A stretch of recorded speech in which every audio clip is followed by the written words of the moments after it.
കഴിഞ്ഞ ദിവസം sub judge താനിട്ട ഇടക്കാല ഉത്തരവ് അബ്സൊല്യൂട്ടാക്കി പൂർണ്ണമായും ഷോൺ ജോർജിനെ വിലക്കിയിരിക്കുന്നു. CMRL-നോ അതുപോലെ അതുമായി ബന്ധപ്പെട്ട ഏതെങ്കിലും ആരോപണം ഉന്നയിച്ച ആരോപണവുമായി ബന്ധപ്പെട്ടുള്ള വീഡിയോയും മറ്റ് ട്രോളുകളും വാർത്തകളും അതുപോലെ തന്നെ മറ്റ് സ്ക്രോളുകളും ഒന്നും പൊതുസമൂഹത്തിൽ ഉണ്ടാകാൻ പാടില്ല. മെറ്റ തന്നെ കോടതിയിൽ അപ്പിയർ ചെയ്തു പറഞ്ഞു, ഇത്തരത്തിലുള്ള എല്ലാ വീഡിയോകളും ഫേസ്ബുക്ക് റിമൂവ് ചെയ്തിരിക്കുന്നു, പൊതു പ്ലാറ്റ്ഫോമിൽ നിന്ന് റിമൂവ് ചെയ്തിരിക്കുന്നു എന്ന്. ഇപ്പോൾ ഏറ്റവും വലിയ തിരിച്ചടി ഈ വാർത്ത പൊതുസമൂഹത്തിൽ ഉന്നയിച്ച, നിരന്തരം പത്രസമ്മേളനം നടത്തിയ ഷോൺ ജോർജിന് കിട്ടി. ആ കോടതി വിധി പൊതുസമൂഹത്തിൽ വന്നിട്ടും ഈ കേരളത്തിലെ പ്രധാനപ്പെട്ട മാധ്യമങ്ങളെല്ലാം കുറ്റകരമായ മൗനം തുടരുകയാണ്. ഒരു അന്തിച്ചർച്ചയും അതിനുവേണ്ടി മാറ്റിവെച്ചില്ല.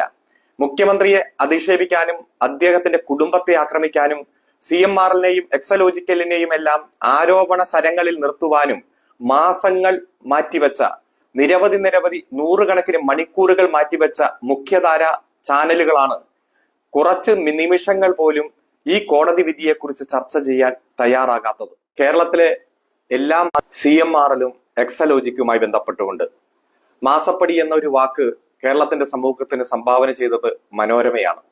അത് മറ്റു പത്രങ്ങളും ചാനലുകളും ഏറ്റെടുത്ത് മാസങ്ങൾ ചർച്ച ചെയ്ത് പൊലിപ്പിച്ചു. നിരവധി വ്യാജ വാർത്തകൾ ഇറക്കി, നിരവധി പൊലിപ്പിക്കുന്ന വാർത്തകൾ കെട്ടിച്ചമച്ചു.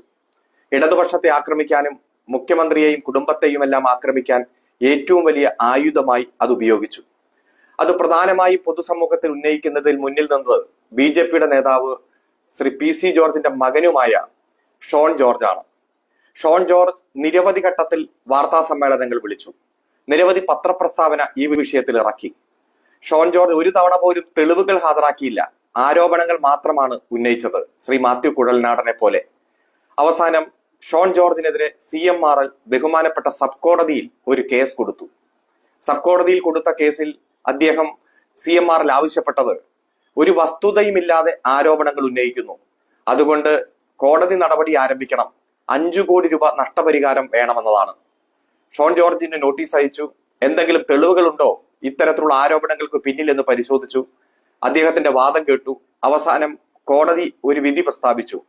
ഷോൺ ജോർജോ മാധ്യമങ്ങളോ മറ്റാരെങ്കിലുമോ അറിയപ്പെടുന്നവരോ അറിയപ്പെടാത്തവരോ പേരുള്ളവരോ പേരില്ലാത്തവരോ ഒരാളും CMRL-ലുമായി ബന്ധപ്പെട്ടുകൊണ്ടുള്ള വിഷയത്തിൽ ഇനി ആരോപണങ്ങൾ ഒന്നും ഉന്നയിക്കരുത്.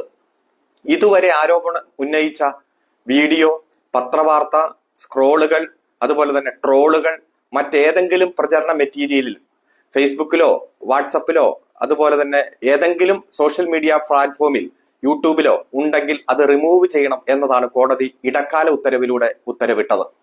അതിനുശേഷം ഷോൺ ജോർജ് ബഹുമാനപ്പെട്ട ഹൈക്കോടതിയെ സമീപിച്ചു. ഹൈക്കോടതിയെ സമീപിച്ചത് അദ്ദേഹം ഈ സബ് കോടതിയുടെ ഉത്തരവ് റദ്ദാക്കണം എന്നാവശ്യപ്പെട്ടുകൊണ്ടാണ്.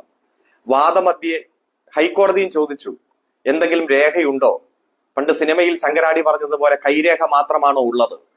ഹൈക്കോടതിയിലെ വാദഘട്ടത്തിൽ പോലും ഒരു തരത്തിലുള്ള രേഖയും ഹാജരാക്കാൻ ഷോൺ ജോർജിന് കഴിഞ്ഞില്ല. ഷോൺ ജോർജിനെ പിന്തുണയ്ക്കുന്നവർക്കും കഴിഞ്ഞില്ല. അവസാനം ഹൈക്കോടതിയിലുള്ള കേസ്, ഷോൺ ജോർജ് കൊടുത്ത സബ് ജഡ്ജിയുടെ ഉത്തരവിനെതിരായിട്ടുള്ള കേസ് സ്വയം പിൻവലിച്ചു പോകേണ്ടി വന്നു. കഴിഞ്ഞ ദിവസം സബ് ജഡ്ജി താനിട്ട ഇടക്കാല ഉത്തരവ് അബ്സൊല്യൂട്ടാക്കി പൂർണ്ണമായും ഷോൺ ജോർജിനെ വിലക്കിയിരിക്കുന്നു. CMRL-നോ അതുപോലെ അതുമായി ബന്ധപ്പെട്ട ഏതെങ്കിലും ആരോപണം ഉന്നയിച്ച ആരോപണവുമായി ബന്ധപ്പെട്ടുള്ള വീഡിയോയും മറ്റ് ട്രോളുകളും വാർത്തകളും അതുപോലെ തന്നെ മറ്റ് സ്ക്രോളുകളും ഒന്നും പൊതുസമൂഹത്തിൽ ഉണ്ടാകാൻ പാടില്ല. മെറ്റ തന്നെ കോടതിയിൽ അപ്പിയർ ചെയ്തു പറഞ്ഞു, ഇത്തരത്തിലുള്ള എല്ലാ വീഡിയോകളും ഫേസ്ബുക്ക് റിമൂവ് ചെയ്തിരിക്കുന്നു, പൊതു പ്ലാറ്റ്ഫോമിൽ നിന്ന് റിമൂവ് ചെയ്തിരിക്കുന്നു എന്ന്. ഇപ്പോൾ ഏറ്റവും വലിയ തിരിച്ചടി ഈ വാർത്ത പൊതുസമൂഹത്തിൽ ഉന്നയിച്ച, നിരന്തരം പത്രസമ്മേളനം നടത്തിയ ഷോൺ ജോർജിന് കിട്ടി. ആ കോടതി വിധി പൊതുസമൂഹത്തിൽ വന്നിട്ടും ഈ കേരളത്തിലെ പ്രധാനപ്പെട്ട മാധ്യമങ്ങളെല്ലാം കുറ്റകരമായ മൗനം തുടരുകയാണ്. ഉൾപേജിൽ ചെറിയ വാർത്ത കൊടുത്തുകൊണ്ട് മാതൃഭൂമി അടക്കം രംഗത്ത് വന്നെങ്കിലും പ്രധാനപ്പെട്ട ഒറ്റ ചാനലും അർഹിക്കുന്ന പ്രാധാന്യത്തോടെ ആ വാർത്ത കൈകാര്യം ചെയ്യാൻ മടി കാണിക്കുന്നതാണ് നാം കാണുന്നത്. ഒരു അന്തിച്ചർച്ചയും അതിനുവേണ്ടി മാറ്റിവെച്ചില്ല.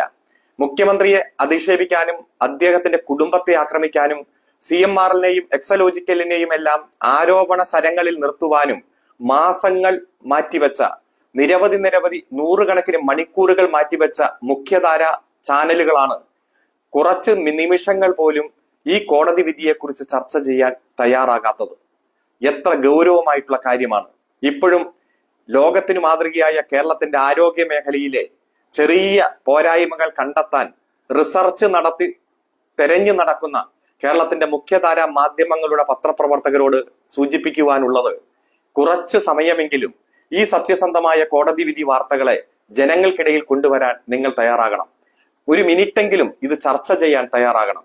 ആരോപണങ്ങൾ ഉന്നയിക്കുമ്പോൾ അത് വലിയ പർവ്വതീകരിച്ച വാർത്തയായി ആഴ്ചകൾ മാസങ്ങൾ കൊണ്ടു നടക്കുന്നു. എന്നാൽ ആ ആരോപണങ്ങൾക്ക് പിന്നിൽ ഒരു മെറിട്ടുമില്ല, ഒരു കഴമ്പുമില്ല, സത്യത്തിന്റെ കണികയില്ല, തെളിവിന്റെ ഒരു അംശം പോലുമില്ലെന്ന് കോടതി തന്നെ കണ്ടെത്തി ആജീവനാന്ത വിലക്ക് ഇത്തരം വാർത്തകൾ പുറത്തുവിടുന്നതിനെ സംരക്ഷണം ചെയ്യുന്നതിനെതിരെ കോടതി തന്നെ നിശ്ചയിക്കുമ്പോൾ അത് ഒരു വാചകം വാർത്തയാക്കുവാനോ അതിന് ചർച്ച ചെയ്യാൻ കുറച്ച് നിമിഷങ്ങൾ മാറ്റിവെക്കുവാനോ ഒരു മാധ്യമങ്ങളും തയ്യാറാവുന്നില്ല. എത്ര വിരോധാഭാസമാണിത്.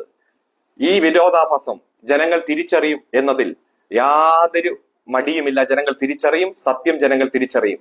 ഇത്തരത്തിൽ പൊതുസമൂഹത്തിൽ വ്യാജ വാർത്തകൾ പ്രചരിപ്പിക്കുന്നവരെ ഈ നാട് ഒറ്റപ്പെടുത്തുക തന്നെ ചെയ്യും.